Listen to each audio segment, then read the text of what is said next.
my name. I don't know. So can you just run through all of the answers you don't know quickly for the audience?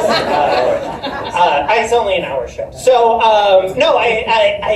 but I am curious to dig in on this a little bit. What is the message for, I think a lot of Democrats are sort of thinking and talking about, how do we talk to voters in places that we used to win and now we're losing, or these communities that used to be strong, maybe blue-collar Democrats or things like that. And I've got to imagine you've gotten some calls like this from people just like, Tim, what do you say to these folks? Or you would think so, but we had the Democrats after the election had this little gathering to try and deconstruct what happened in there, and they were saying, and the title of the segment was, how do we reconnect and get back rural voters? And they had a panel of 9 people speaking, all from California.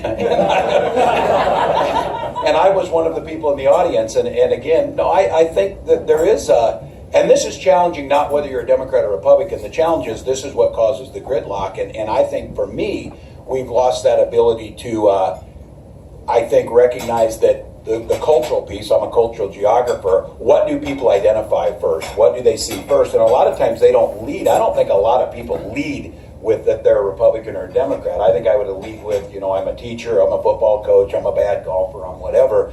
We got to the point where it's really sad if you lead with, I'm a bad golfer, my name is Brian. Hi. But the point being is that I think we got so caught up in that, and the politics had shifted where the Democratic Party had become a more urban party. You see those maps, red and blue, and there's all that red across there, and Democrats go into depression over it. It's mostly rocks and cows that are in that red area when you see it, because of demographics. I'm a geographer, but it doesn't change the fact that moving towards an urban population left a lot of people in areas where they were wondering where was the person speaking for them, and I think that got lost. So this is a piece that I think a lot of, and we're playing a little bit of political science here, and I want to get to a few issues quickly, but I am curious, you spoke at the Democratic National Convention last year, and you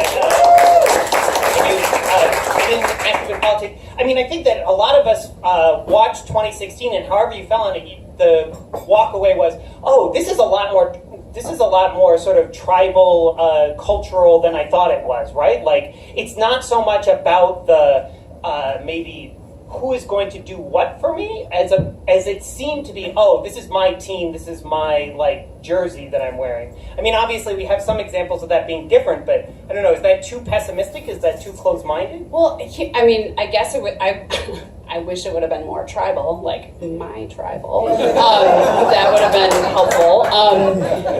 But I'll say this, I think, I'll just be really honest and say I don't know that people of color or indigenous folks were surprised by the outcome of this election. This is something that has been just below the surface for many of us for a long time. And unfortunately now, when the President of the United States is the person who is sort of leading with hate speech it is now literally out in the streets. And so I think many people in this country are now seeing what a lot of us saw already. And so when I think about the way that this conversation oftentimes is framed as identity politics, and we don't want to talk about identity politics, or when I was named, as Tim's running mate, I heard this some pundits on a couch talking about, well, they're certainly going for identity politics. And I'm like, what does that even mean? Because in this last election, the identity politics that we saw was about not my identity, but other folks, and so let's just tell the truth. But in addition to that, is that a silver lining to what I imagine you see as a very dark cloud? Yes, I don't, not that I want people to be horrified, but I think it's important to say, and Tim talks about this a lot, that every generation